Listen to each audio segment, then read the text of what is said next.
Breaking news చూస్తున్నాం. Private engineering కళాశాలలకు తెలంగాణ హైకోర్టులో ఎదురుదెబ్బ తగిలింది.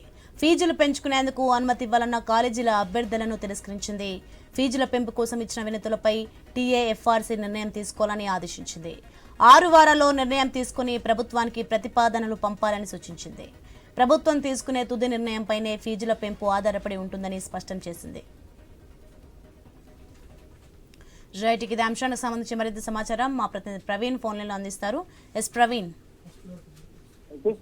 అయితే ప్రైవేట్ ఇంజనీరింగ్ కాలేజీల ఫీజుల పెంపునకు సంబంధించి తెలంగాణ హైకోర్టులో కొన్ని కాలేజీలకు చుక్కెదురైందని చెప్పాలి. కొంతమంది విద్యార్థుల కోరిక మేరకు ఫీజుల పెంపునకు సంబంధించిన పిటిషన్ ను హైకోర్టులో అయితే ఈ రోజు కొట్టివేయడం జరిగింది.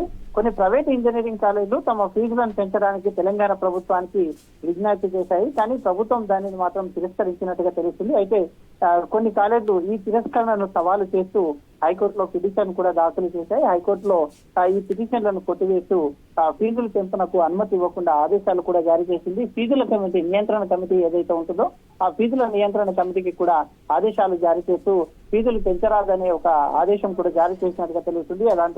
దీంతో ఈ కాలేజీలు తమ పాత ఫీజులనే ఇప్పుడు వసూలు చేయవలసి ఉంటుంది. కొన్ని కాలేజీలలో మొత్తం టోటల్ గా చూసుకుంటే 40,000 నుంచి 1,20,000 వరకు కూడా ఉంటుంది.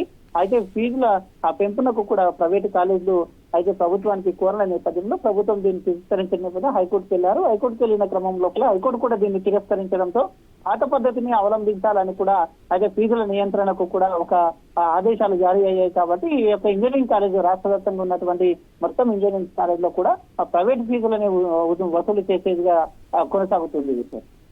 Right, thanks for the information Praveen.